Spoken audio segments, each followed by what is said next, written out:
You're listening to the Art of Procurement episode 131, brought to you by PalmBridge.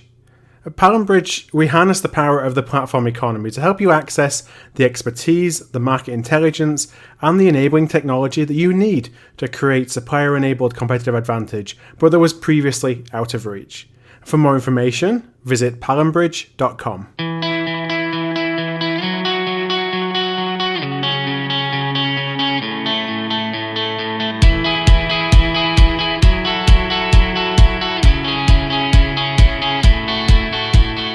Welcome to the Art of Procurement podcast with your host, Philip Eidson. Here, thought leaders share the trends, strategies, and tactics that you can use to elevate the role of procurement and your career. Hi there, wherever you are in the world today, and welcome to today's Art of Procurement interview. And today we're going to be talking about supplier-enabled innovation. I've long considered this to be a real differentiator for procurement as we look at how we can evolve our value proposition. Back in my days as a buyer within the automotive business, and this is going back probably 10 years, maybe more now, supplier-enabled innovation played a really big role in the development and the evolution of our products, so much so that we had an entire team, of which I spent time in one of them, of buyers dedicated to what we call pre-program and program purchasing. But while the concept of supply-enabled innovation is one that I think we've talked about for a long time, when it comes to non-manufacturing businesses or indirect procurement, my experience is that we've talked, but we've not necessarily put in place the structures to facilitate that innovation, or particularly to do it at scale. And maybe individuals within the business that do it, but it's not widespread. And if you're a long-time listener, you'll have heard me talk about this on a few previous occasions. And so it's with that in mind that I'm really delighted today to be joined by Jon Washington. Jon is the founder of the Innovation Garage. At the Innovation Garage, Jon helps clients increase their profitability through innovation, design and development, and through supplier-enabled innovation. And he helps clients focus across new product development, across new internal processes, but also business operating models. And both Jon as an individual and the Innovation Garage as a company are partners of PalmBridge, and we're really thrilled to have them on board to help our clients really harness the collective innovation potential of their supply bases. And prior to founding the Innovation Garage, Jon enjoyed a career as an engineer and then as a procurement leader at companies such as the Goodyear Tire and Rubber Company and Diebold. And today, our conversation revolves around three main areas. So we talk about supplier-enabled innovation broadly, then we look at the role that procurement can play, and then Jon provides some tips of how we can really innovate at scale. Well, I hope you enjoy the show. I'll be back next week with another great interview. Until then, take care.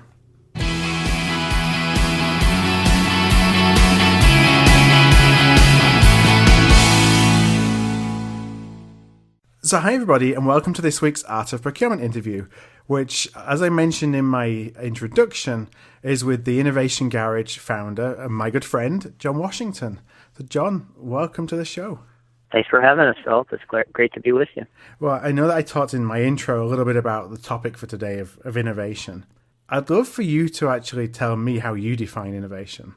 Sure. A lot of the ways that we look to define it, we've, through the years, kind of woven it into a sentence where we define it as creative thinking that adds value. And creative thinking that adds value could be something that improves a product, a process, a service, or a supply chain. And in general, we're migrating something to provide additional revenue for the organization. Right. So the value side of it generally ties to revenue. And when we say revenue, we're very specific. Positive margin revenue. So you're able to maintain your operational efficiencies and increase your net margin is really what we think of a true measure. And there's different levels of that.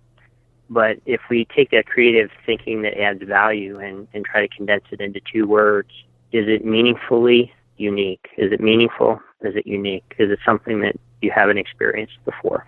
And is that something that can be applied both to a product perspective, so in terms of revenue, but also behind the scenes in terms of business model change and innovation in how you deliver work? Because that can have an impact that may not be a revenue impact, but it can still impact margins. Absolutely. A lot of the focus area of where you might start on the innovation curve, where do you begin this journey, is in all of those areas. It can impact product, process, service, supply chain, and business model innovation is really key.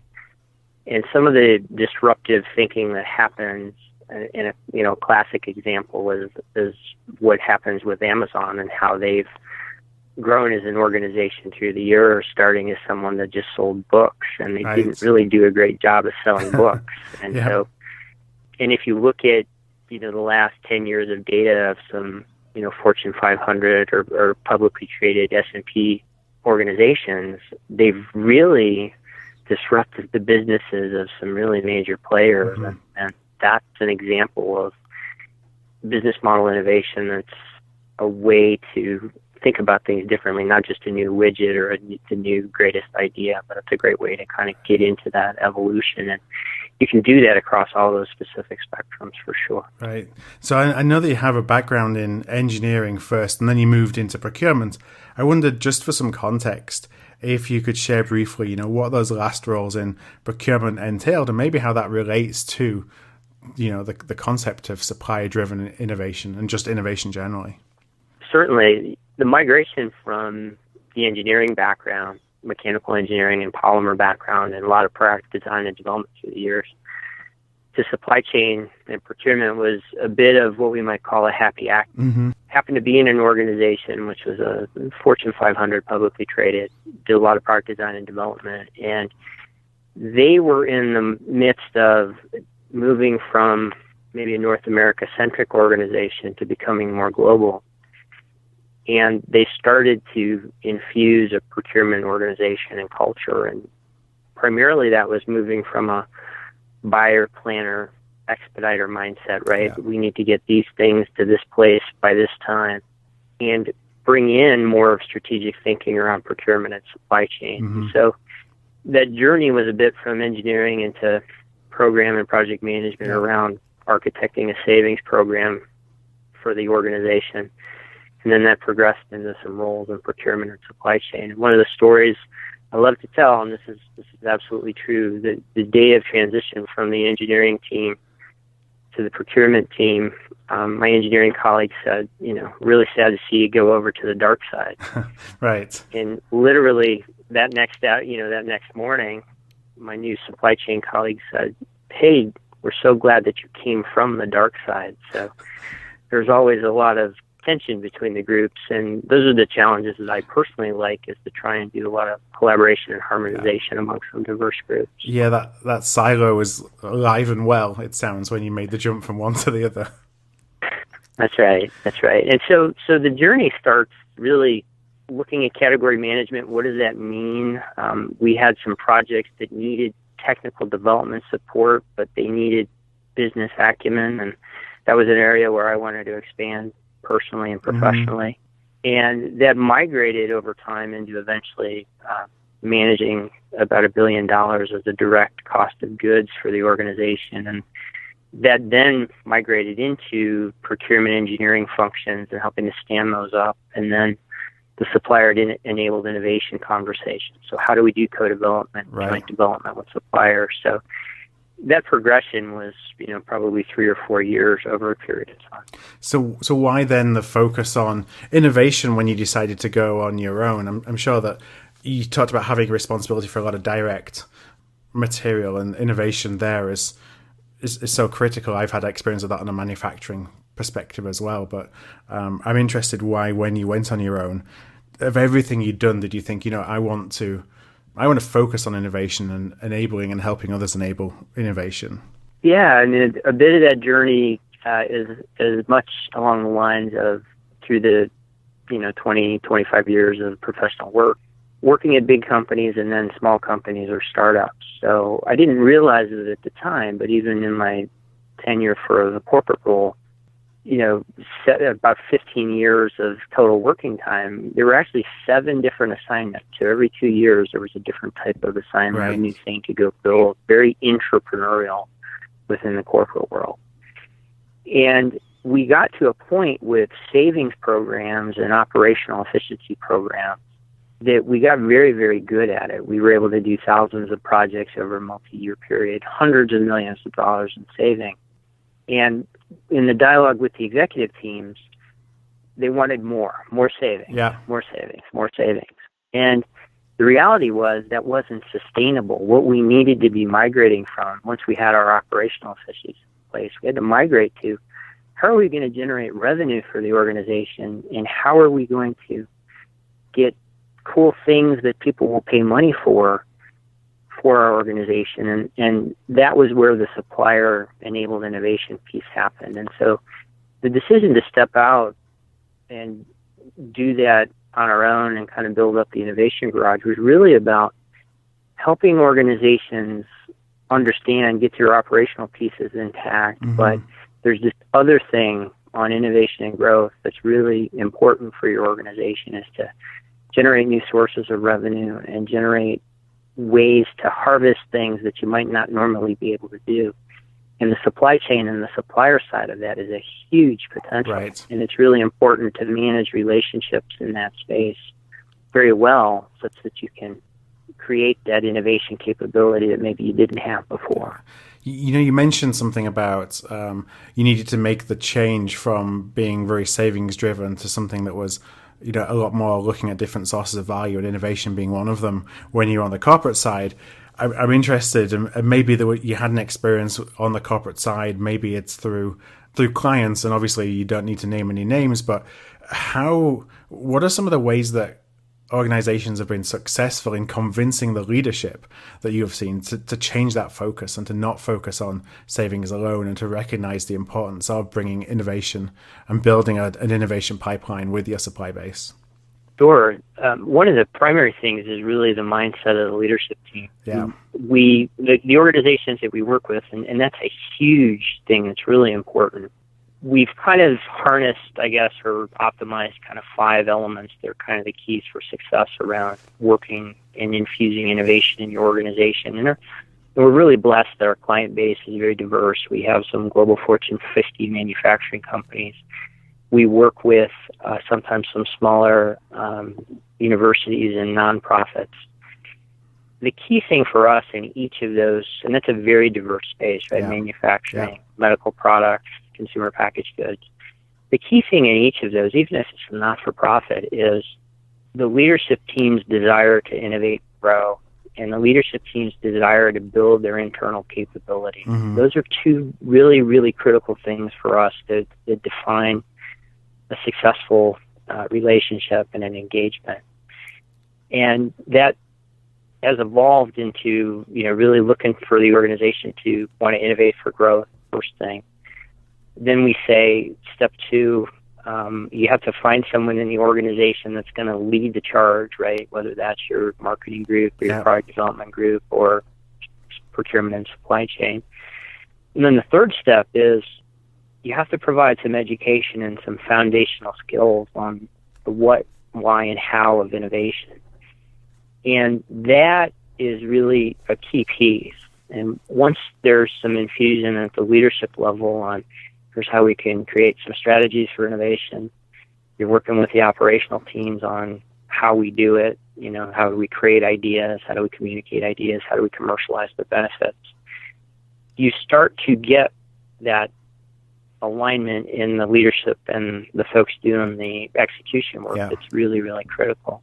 And the fourth step is then you add technology. So if that's a software platform or some enabling collaboration platform, that's where you infuse that, because the language of how you innovate and what you do is really, really important in the front end. And then after that, you kind of can move into the steps on supplier-enabled innovation or building your supply chain innovation networks. And that progression is really something that evolves over time. But the key is what are the leaders thinking? And migrating away from cost savings, we always encourage to keep operations very efficient, but recognize at some point that your balance sheets are going to look great, but if you don't have new products or services or offerings that are on the front end, it may not end well. And that's a lot of the backstory of what motivates us, is we've been in these situations where organizations have done thousands of savings projects, but they reduce staff, they have to sell off business units. It's because they're so focused on that savings piece. And we don't discount that, but we really say, once you get that under control, you really need to think about new ways to generate revenue. Yeah. You talked about the fact of how important that leadership team is and their desire to innovate. Is that something that has to come from them, or is it something that, if you're at a couple of levels below the leadership team, that you can influence? Yeah, I think if you think in context of perhaps you're a sourcing manager or a category manager or a buyer working within an enterprise, one of the greatest questions you can ask of your suppliers is, what else do you do? Yeah. That very open question can allow someone with, that kind of day-to-day business relationship with a provider, that very open question, and you just let it hang out there for a bit, you'll find out that suppliers can do much more than you might think of them or what they might be providing you today. And those things are really, really good things that you can start to build and connect dots with across the organization. And those stories of company A was able to save, $50,000 on this aspect of what we spend with them. And now they're able to develop some new products or services with us, where they have a business relationship that will be helpful with us, for us. That's a great way to kind of start at a grassroots level, for sure. And I feel like the notion of supplier-enabled innovation, we were talking actually off mic before we hit the record button, throughout my career, it's been something that has been at the front of my mind, but something that I'm not sure that we've evolved that much as a profession. And it's different from industry to industry for sure. I've worked in manufacturing where there's been programs, there's been teams set up, and I've been part of those teams. Then I've worked obviously in financial services and CPG, where it's been a little bit more nuanced in how you support it. I'm interested to kind of make it real and bring it to life a little bit. If you could share a couple of examples where you've seen organizations and procurement organizations really be the driver of innovation and contribute not necessarily even to margin improvement, but to revenue growth. Because I think that's the holy grail for procurement, to move away from this cost cutting to actually how can we positively impact revenue. Yeah, absolutely. I think we've had, as you mentioned, the off-mic conversations and a few chats before this. But one of the really great things about procurement is the diversity of the team members within the organization. And most folks in procurement, and this is a bit of a stereotype, didn't really choose a path through university to become a supply chain expert. I mean, there are great programs now, and University of Miami in Ohio has them. Georgia Tech has some great programs, and there's University of Michigan. Others have these really great supply chain development programs. But the migration to this value engine as procurement can be, this diversity of these people. You've got engineers, you've got people that do deals, you've got people that know operations, you've got people that can negotiate. That's a huge potential for organizations to harness that. And that migration kind of happens in phases. I mean, there's the crawl, walk, run phase of, hey, we're buyer, planner, expediters, and we're getting things to where they need to be.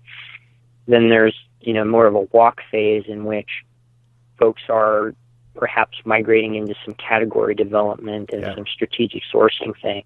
And at that point in that phase, they've got the operational piece kind of intact, right? They may have their risk mitigation plans, and so this strategic thinking starts to evolve. And then as that develops, that migration to suppliers being able to be an engine to help do things, and you can structure kind of an agile process as to how do we find out our most innovative suppliers, and you start with non-disclosures and some collaboration activities and joint development agreements, and then more into the traditional commercialization. But that third phase, the run phase, is really where that all comes together. And the reality of that is it comes down to relationships and how you treat the provider, the supplier, in a business perspective. Are a provider for you, or are they just doing what you tell them, or are they truly getting in the front end and helping you define a solution for your customer? And that seems to be the migration of how the supplier-enabled innovation comes to fruition. What we've seen in some case stories, a Fortune 500 financial self-services company, in this progression, in crawl, walk, run phase, those durations depend on the organizational energy and the leadership support. But we've seen things happen where there have been joint development agreements with shared intellectual property. One example we're working currently with a client is 7 trademarks and 4 provisional patents that will get cross-licensed in an industry that's not actually their own. They're in the they're in an energy sector, and they're working on something that's in medical space, which is, how did that happen? So there's these unique kind of collaborations that come out of that, and the evolution over time is really what's helpful. And we've seen in a financial self-services company we talked about a little bit before, they were able to accelerate $50 million of revenue harvest. So if you compared similar projects or products that they developed in the past, applying some supplier-enabled innovation approaches, a lot of joint development and collaboration agreements, they were able to pull forward revenue of $50 million 2 years faster than they did previously. Yes, speed is something that I think we underrate the impact that it has, especially when you're in a product development and product lifecycle development, that can actually have far greater impact on the bottom line than actually anything that we save by taking a little bit longer over doing a more complete sourcing exercise, or even a more complete category strategy. If we're able to do something faster, it actually has bigger impact. Right, and what's really interesting is most suppliers want to have these conversations with their procurement peers, their business partners, right? They want to figure out a way that they can get involved early. They want to figure out a way that they can help provide and bring something to market, whatever, if that's a product, process, or service. They want to do those things. So it starts with that question of the openness around, what else do you do? Yeah.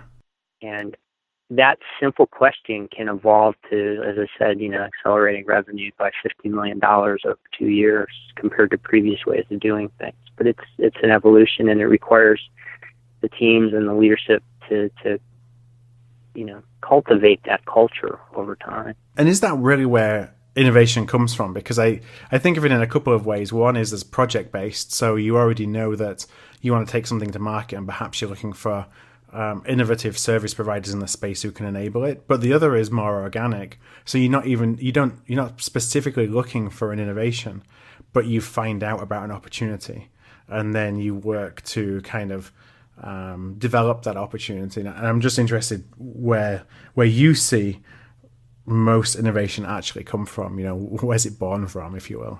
Yeah. So it can come from anywhere. The reality of how that evolves really can come from anywhere. When we work with client companies and we're educating, part of our philosophy is, by anyone, for anyone, every day, that anyone can learn to become innovative. You may not think that you are, for example, a classic case would be, I'm a project manager or I work in finance. I'm not an innovative person because I'm very left-brain logical in my thinking. Right. A lot of the education that gets infused really helps people to figure out the differences and the nuances of when you need to be left-brain logical and checklist-focused versus the times we need to be much more open to ideas and dialogues and the cultivating of an idea. One great example that we've experienced recently with our client is Fortune 200 energy company. The problem to solve was really an executive had a specific situation with one of his grandchildren. Right. And he said, hey, I thought there might be a better way to do this. And he started with a simple sketch. And the openness of the organization to take that idea and pivot it and shape it was one of those that ended up in a number of trademarks and some patents. And the key thing in those types of I guess, organic evolutions of evolution. Yeah. The leader was brave enough to stand up in front of his entire team and say, this idea I had was kind of okay. Actually, you guys told me it was a really bad idea, but see what you can do with it. Yeah. And he left the room. And that kind of openness, is something that's really, really important. So we've seen it come from structured activities. We've seen it come very organically. It can come from anywhere. It's really the teams have to have the ability, as I said, to ask those kind of very open questions. What else do you do? What could we do with that? How could we make that idea bigger? What would we need to be successful? Those types of questions can take an input from any area of the business and scale it into something that's pretty unique. So you mentioned a little bit about culture, and I'm interested. So again, my observation is that at least in the procurement space, where there's been innovation and where it's outside of a formal program, it's been very much based on individuals. So individuals who are passionate about it, maybe they have an idea, they just have a reason or a desire to push forward an idea, but it's all based on individual drive and individual motivation. And I think something that we've struggled with doing is to instill a culture of facilitating innovation, so being able to do it at scale. And so I just wondered if you had any tips or guidance or perhaps some experience of where companies have been successful in really creating an environment and a culture which encourages people to think along the lines of innovation and to bring out ideas that otherwise they may have just kept within them. Yeah, it's a challenge as well, right? Because many of us have had the experience of perhaps talking with a family member or a leader, a boss, or someone, as a senior leader in an organization. I have this great idea. And the reality of that is there's milliseconds to really either kill that idea or build it up. It's really important for those on the receiving end of someone coming to you, a 13 member, and saying, I have this idea, to really listen to it and say, all right, I understand. What can we do to build that up, right? And the power of and not but, and here's what we might be able to do to build that idea up. The evolution really happens with folks where we see it most successful. Every organization has people that are able to connect dots and do things that others within the organization can't do. And sometimes that's where it starts. What we tend to do is we infuse a lot of system-based thinking around it. So systems to create ideas, systems to communicate them, systems to commercialize. And that will scale into a culture of innovation. Most organizations are very reactive. Most of the data that we have says if you looked at, the time you spend being reactive versus proactive, some of those splits are about 80 to 90% being reactive versus being proactive and forward thinking. Yeah. So you're trying to encourage a culture that you can fail fast, fail forward, and do small scale experiments on an innovation, something that limits any damage or risk, if that's to a technology or perhaps your company. Just small-scale experiments are very helpful and a lot of repetition. So as with many things, you learn some foundational skills and you do lots of cycles of learning and lots of repetition. And as you do more repetition, the culture becomes braver. They'll start to build ideas up and tame them down. And it is an evolution that takes a period of time to really see a culture that was very, very reactive become much more proactive and feel innovative for those within the organization. And so I guess as you get the repetition, it's bringing consistency to how you respond to people who actually take the risks or stand out, which then enables others, gives others the courage to do the same. Is that kind of the snowball effect? That is exactly it. You have to find some folks in the organization that are, lack of a better word, we'll call them, the pioneers. Sometimes the deviants, right? The deviants are the pioneers that are willing, and you have to cultivate and your deviants to some level, at least, to get some of this momentum to happen. And that's exactly what happens. That small group, 6, 8, 10, 12 people, trying some different ways to do things that are unique to the business that haven't been done before. The leadership team providing support such that that's okay, keep going. Yeah. We will learn and get smarter. it starts to create kind of a diffusion curve in that these front-end pioneers or these very, very early adopters, and that's usually like 2.5% of the population. So if you had an organization of 100 people, there's 2.5% that are those early adopters. You want to bring those folks into your early innovation activities. And then what will start to happen is there's some successes and some consistency in language, and I'm able to speak to my colleague about my idea, and they don't tell me what's wrong with it. They say, interesting, how could we build that up? Yeah. It starts to progress over time. So when you think about giving the opportunity to those early, pioneers and the disruptors in the organization, do you need to carve out some of their time, or is it helpful to carve out some of their time to enable them to focus on just cultivating innovation, for want of a better word? Or is it just something that you want to encourage them to do naturally as part of their job? It's always helpful in the early stages of trying to figure out an innovation initiative that you have some folks that are spending a significant majority of their time on it, 80% plus. Okay. So, if that small team, 6, 8, 10 people, that becomes how they operate for a period of time. It's very hard in kind of the classic model of, 80% of the week do your day job and Right. 20% of the week do the innovative stuff. It's very, very hard when you first start. As it progresses and the culture builds, it's easier to get into those types of models. But we always encourage a small group, provide some education, provide some technology that amplifies the education, and then we look for a demonstration project. Let's pick a problem to solve.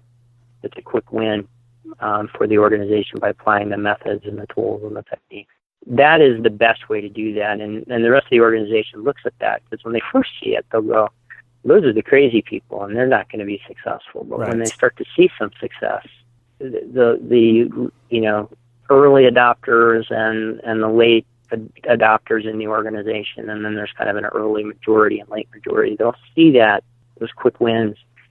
And that's very helpful to get more people, and you'll start to see people raise their hand and want to participate, and they'll want to be in that group, and they'll want to do more of that. And that's how it evolves. It's very much a pebble drop in the pond type of analogy.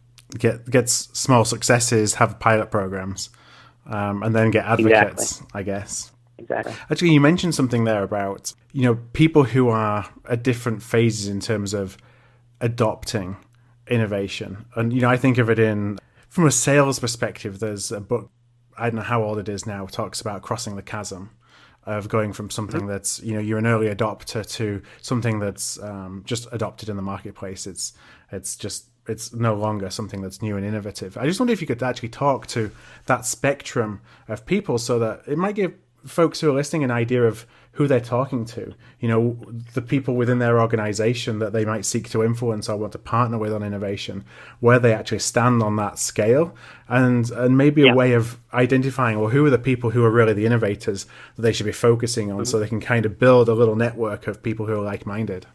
Yeah, exactly. And so there's probably two ways to kind of talk through that. One is the individuals themselves, and the second is how does that apply to your suppliers and in your supply chain. So the classic model that we like, and it has worked through our years of product development and consulting and other things that we've done, it's called the BAS diffusion curve. And it very much is, it's kind of a classic example of product adoption, change initiative adoption, culture change adoption, etc. The desire of the leadership team to say, well, we need to change our culture. What does that look like? So it segments into the first 2.5% is what you would call your pioneers or your innovators. And those people are the ones in your organization in which, and everyone will know this as they listen to the broadcast, those are the people that can go into a room with a diverse group of people and within an hour come out with an aligned team. Those are people that are very good at facilitation. Those are some great skills. They can take a diverse group of people and get them to move in a direction that might be difficult for other people. And that's 2.5% of the population. Those folks are very forward-thinking. They're very collaborative. They're always will find a way type of mindset. The thing that those individuals have to recognize for themselves is if they're in that first 2.5%, that means they think differently than 97.5% of the rest of the organization. Yeah. And the simple math is they can get frustrated very, very quickly with the speed of adoption or how the organization moves. And so as the leader of the group, you have to kind of cultivate that a bit, and you have to encourage them that, you're thinking differently.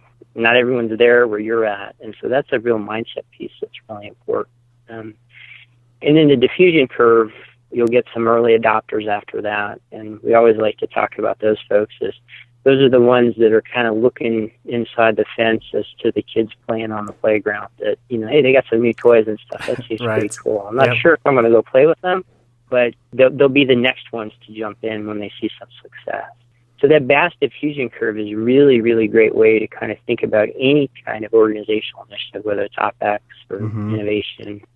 And then you'll progress from the early adopters to an early majority, and then there's a late majority. And by that time, you're at the top of the bell curve in your diffusion curve. And if you're able to get those groups of people kind of marching in that same direction, you'll get that culture change that you're looking for. That becomes mainstream. It does take some time. Yeah, and we've seen that duration be anywhere from 11 to 36 months, depending on the size of the organization and the leadership support, et cetera. So it does take time, and it's a journey for sure. And it's not a silver bullet just to say, let's study innovation, and we're going to be on our way. Right. It's a lot of work. So as I start to wrap up on our discussion, time is against us. I had actually a couple of questions. One is some action steps, and I'll keep that to the very end. But the other one is around the fact that we talked a lot about benefits and upside of innovation and bringing your suppliers along and facilitating supplier-enabled innovation. But there's associated risks with it as well. And one of the things that jumps out to me is perhaps some IP risks as you start to co-develop products or services. I just wondered I guess a couple of things. What are some of the main risks that you see, and are there some best practices to mitigate those? Yeah, sure. And as we talked about the individuals and the diffusion curve, same holds true with your suppliers. You're going to have suppliers that are very good at what we'll call, making or doing what you ask them to do. Right. And there's a continuum and progression of those. Your most innovative suppliers are going to be the ones that you always know when you call them or you ring them up, they're able to deliver for you whatever it is, and they're always there for you. The first ones you want to pick up and talk to. And so in that progression, those are kind of the upper right quadrant, co-development partners, if you will. And you've got your transactional suppliers in the lower left quadrant. One of the key things about risks, and this is a very, I don't want to say difficult conversation, but we always say, how could folks know, is this joint intellectual property, and how do you manage these types of things? And so in this progression of understanding your suppliers and who is transactional and who is more the co-development partner, you have to have a lot of conversations around intellectual property. One of the risks is, who owns it? Yeah. And the models that we've seen the most success with are, if you're onboarding someone that might be a new innovative supplier for you, some non-disclosure discussions, and then some collaboration conversations where you're talking about the intellectual property. Help us understand. We'll share what's in our portfolio for this specific solution. Why don't you share for us what's in your portfolio? And there's a framework around the initial share of that intellectual property portfolio amongst both companies. And then the third alternatives that come out of that. And what works very well is just very upfront conversations. But if there's a new third alternative that comes from intellectual property from you and then your supplier, that combination, segmenting that IP for certain markets. Okay. Hey, supplier, you can use it in this market. We'll use it in this market. Yeah. And you work a structure with royalties and license agreements such that you can cross-license the intellectual property. And hopefully that will generate revenue streams for both organizations. The biggest risk about it is also what does your internal legal team think about these kind of dialogues? And it's really important to have some upfront conversations with your legal team about how can we do this, rather than get to the business outcome, not so much the liability side of it. And so those dialogues are really important. Procurement can be great at facilitating that, to make sure that, hey, our overall mission is to drive net margin revenue. We have these providers that have intellectual property that's helpful to us. How do we merge that with what we do to get the business outcome we're looking for? And procurement's in the ultimate driver's seat to drive those types of dialogues, for sure. Yeah, to create outcomes that are greater than the sum of the parts, which is something that so important, and something that I think will become an increasing focus for us as a profession. The last one that I just wanted to ask you, the final question for today, and this is on a completely different topic, still around innovation, but it's more on an individual level. And I'm interested in advice that you may give to a listener that they have an innovative idea, but they just don't know what to do with it. So, where can they start? How can they build get some internal support or get some momentum behind an idea? I just wondered if you could share some guidance of what you've seen work and how people have been able to walk with an idea and kind of put it into motion. Yeah, I think one of the things that we see with organizations where that starts is to, have some dialogue with your leadership team about how we might implement this idea, right? It might be your direct supervisor or some peers, and generate some momentum. Right.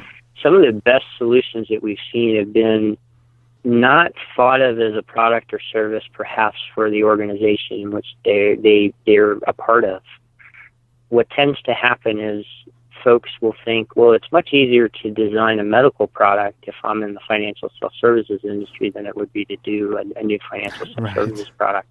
So the openness around, building up some ideas is really important. I think talking with your peers and your leadership about how do we generate revenue, how do we pivot our organization to continue the savings objectives, or whatever our mission is, and generate revenue for the organization.